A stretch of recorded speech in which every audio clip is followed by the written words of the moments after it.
Hey there, it's Seb from Screechhouse here, and in this video we're going to look at one of the elements in a hardstyle kick, namely the Love Philter. The Love Philter is a filter in FL Studio that takes care of the sweep or the bark in the kick. That's why we want to use it.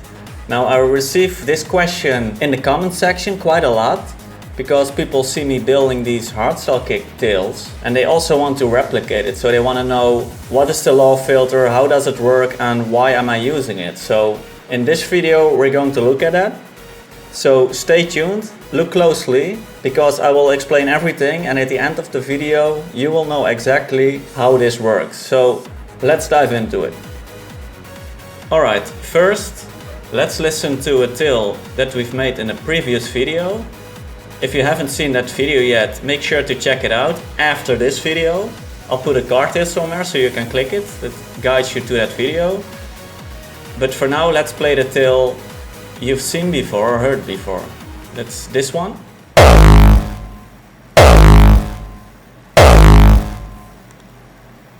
That's the tail we're gonna work with.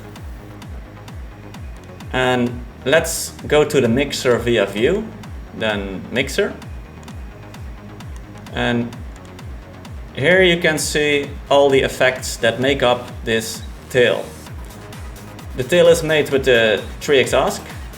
It's then routed to mixer track 1, where we applied a lot of effects.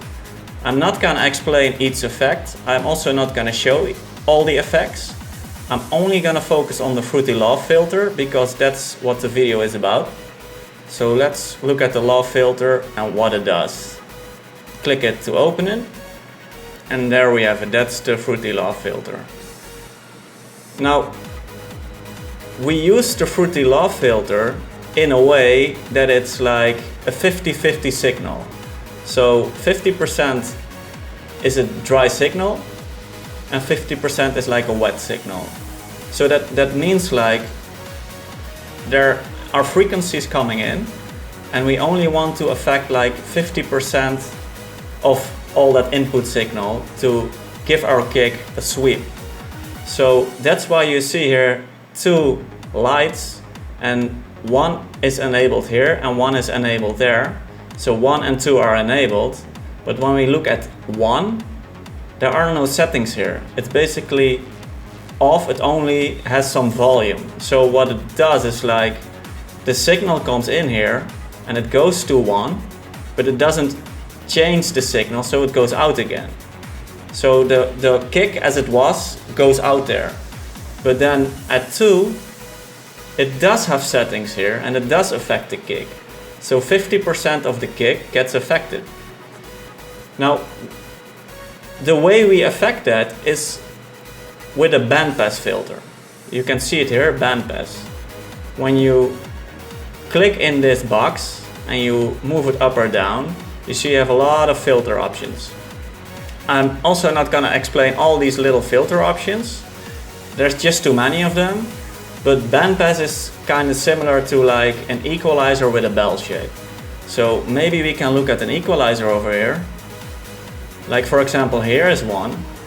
And what we're trying to create is like a bell shape like this, around 600 Hz, as you can see it. And then we quickly move that bandpass filter. We move that band lower so we get a little sweep in our kick. That gives it a bit more bounce, a bit more hardstyle effect. It makes it a little bit more dynamic and interesting. So that's why we want that. That's why we're using it. We could also use an equalizer and make an automation and do it manually. But why not use the Fruity Love Philter? And it has already a built-in option to make a quick sweep. So let's look at that. Well, first of all, you want to set the filter to a bandpass option, and then you also have many options here, like a single, a dual, a triple, etc. And what you normally do is you build a kick chain, and then you just find one of these options that sounds best with all the other effects included. We will listen at it quite soon, so stay tuned. For now, let's see at how we make the sweep. So when we go down here, we have a whole area with many different options, and we only have to look at the cutoff option. And as you can see already, in the pattern tab, we drew a line that goes down. So what it does is, within one beat, this is one beat till this line, we go from a higher frequency to a lower frequency with this shape. And when I start to move this up and down, and I want to start to move this up and down, you will hear how it changes the kick, and I'm doing that right now, so listen up.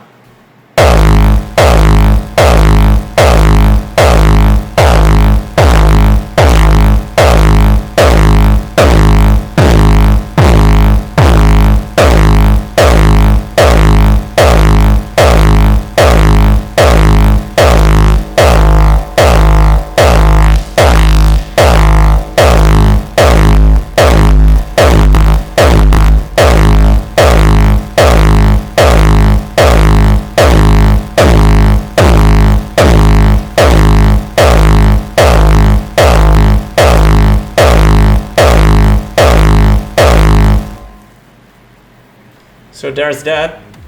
As you can clearly hear, when we move these lines, the sweep of the kick changes. And by just playing around with these lines and making a quick drop, we get that typical bark and that sweep in the kick that we want to have, and get that bounce in our hardstyle kick. That makes it a little bit more interesting.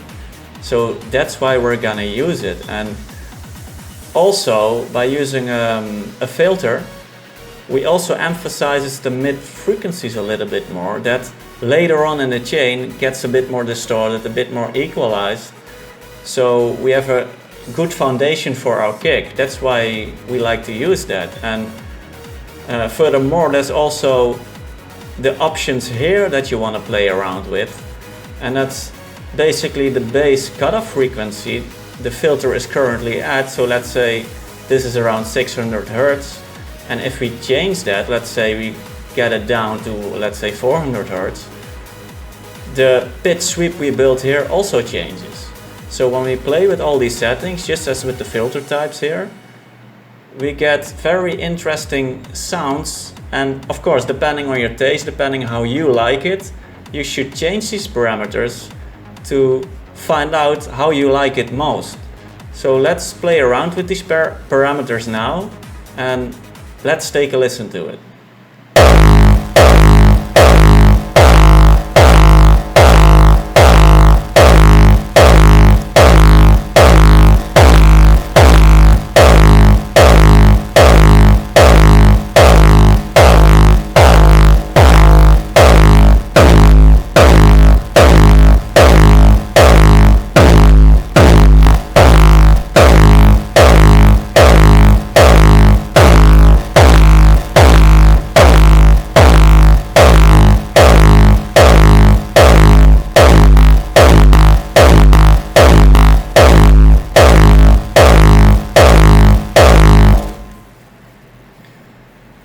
As you can hear, changing all these parameters definitely changes the kick, and you do that in a game with all the other effects. So it's constantly you go back and forth between all these parameters, and you just keep listening until it sounds good, until it sounds more hardstyle. That's what you're after.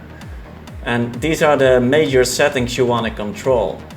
And also the cutoff envelope, that's this button here, this knob, it controls how much envelope, like this thing we built here, is being applied. So the higher you put that, the more extreme the sweep gets.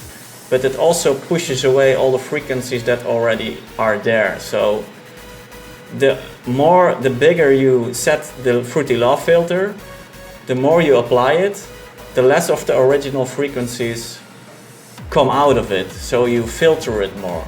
And you want to find that spot that there are still frequencies, that all the frequencies still come out, because later in the chain you're gonna boost them and enhance them.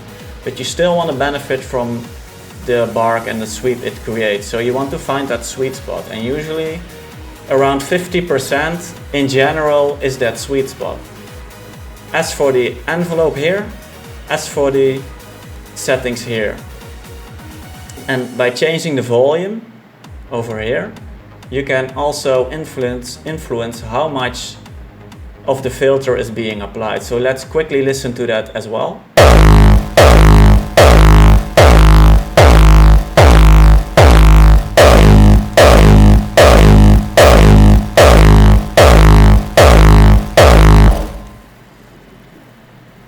Well, when you open it, that mid-tone really comes through. So I actually like it how it sounds when I open it. Maybe it's a little bit too much, but still, I kind of like it. So maybe I'll play around with that later. But yeah, that's basically it as far as the Love Filter goes. When you apply it, so to recap, when you apply it, make sure to put the first two filters on with these lights here. One is not doing anything, it's just on and that's it. And the other one, you're gonna apply a cutoff sweep like this. You just draw a line and you change the line however you like it to sound. And that's it. That's all you do with the Fruity Love Filter. And by doing that in combination with all the other effects over here, you have yourself an awesome kick. That's just how it works. That's how easy it is. And it's nothing more than that. So if you find this helpful, if you find this valuable, make sure to subscribe so you don't miss any future videos. Also hit that notification bell. If you also have a question that you want to get answered, just drop a comment down below and maybe my next video will be your question. I'll see you in the next video. Take care.